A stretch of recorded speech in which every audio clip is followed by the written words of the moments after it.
The day after last week's election, the United States formally left the Paris Agreement, the nearly 5-year-old global pact to curb greenhouse gas emissions and prevent the most catastrophic effects of climate change. President-elect Joe Biden has pledged that on day one of his administration, the U.S. will rejoin the Paris Accords. It's part of a set of ambitious climate pledges Biden made during the campaign. But as the dust settles on the election and control of the Senate remains up in the air, how much can the Biden administration really get done on climate? NewsHour Weekend's Christopher Booker has more. This segment is part of our ongoing series, Peril and Promise, the challenge of climate change. When President-elect Joe Biden took the stage in Wilmington last weekend, he listed several battles he's committed to fighting, including COVID and rooting out systemic racism. But he also highlighted a key issue mentioned frequently throughout his campaign. In the battle to save our planet by getting climate under control. Biden campaigned on an ambitious plan to combat climate change, including a $2 trillion proposal to spur the transition to clean energy, aiming to remove greenhouse gas emissions from the power sector by 2035 and the entire economy by 2050. As the Biden-Harris administration begins its transition, climate change is listed as a core priority that will be addressed on day one. It's a reflection of how dramatically the landscape has shifted, how much time we've wasted through inaction, and how much the sense of urgency has increased. Jason Bordoff is the founding director of the Center on Global Energy Policy at Columbia University. He also served in the Obama administration as an advisor on energy and climate change. The Obama administration came in also in a similar situation with an economy that was reeling and focused on investments in economic recovery and stimulus, and a major focus on clean energy. I suspect this time will be even larger. The cost of borrowing for the U.S. government is incredibly low, and we have a lot of unemployment and people looking for work in this country. So now is the time to make investments today that pay dividends in the long term. Bordoff says a stimulus to help the economy recover from COVID-19 could include massive investments for research into clean energy innovations, as well as green infrastructure, like electric vehicle charging networks and transmission upgrades to deploy more renewable energy.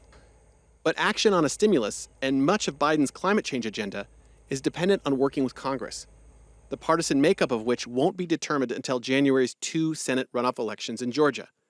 The incoming Biden-Harris administration may very well have to contend with a Republican-controlled Senate. A Biden-Harris administration, even with a Republican Senate, still has existing regulatory authority to use through the Environmental Protection Agency, the Clean Air Act, to regulate emissions from power plants and cars and trucks. There's still a great deal of executive branch authority that comes in the conduct of foreign policy. That includes rejoining the Paris Agreement, the 2015 global pact to limit global temperature rise to less than 2 degrees Celsius. In 2017, President Trump withdrew the United States, a process that formally finished last week. President-elect Biden says he will rejoin the pact on day one of his administration. Rejoining the agreement, that's just table stakes, right? It's actually quite easy to do mechanically. The big thing is, in order to be a party to the Paris Agreement, countries have to have a target in place. Nat Cohen is Senior Vice President for Climate at the Environmental Defense Fund, and also is an Obama administration alum. That target has to put us on a path to 100% clean economy, net zero emissions by 2050 at the latest. That's the overall target.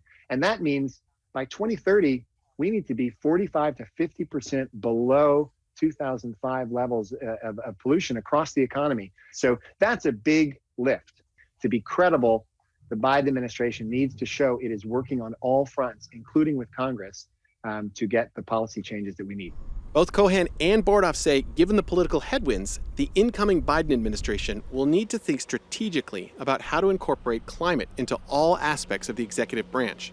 Both were on the steering committee of the Climate 21 project, a blueprint released this week laying out actionable advice for a government-wide climate response coordinated by the White House. On the Climate 21 plan was really thinking deeply about how to move quickly and elevate climate change within the priority and staffing structure of the federal agencies, but not only the ones you would expect, the Environmental Protection Agency, the Department of Energy, but really to say this requires a whole of government approach.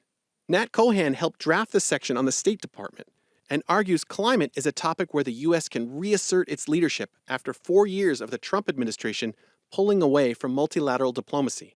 I think there's an opportunity for the State Department to really mobilize the entire machinery of U.S. foreign policy. Every multilateral forum that we engage in, the G7, the G20, APEC, all of those forums, climate should be on the agenda. It is a central issue for our allies.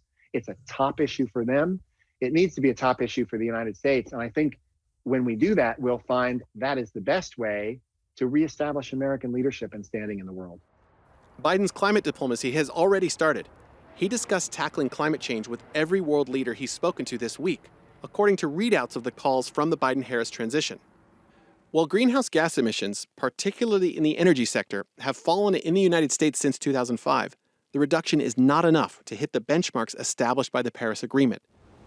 After 4 years of climate inaction from President Trump, both Jason Bordoff and Nat Cohen argue that the incoming Biden administration can't reach these targets on its own. It seems really difficult to see the Biden-Harris administration reaching these markers if the government is split. I don't want to be Pollyannish about it.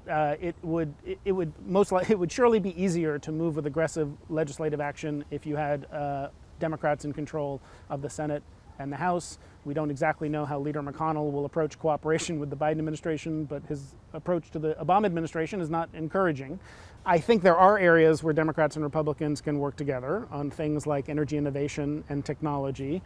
Those are not sufficient, to be clear. I mean, we need comprehensive economy-wide climate legislation to be durable, and that's going to be harder to achieve.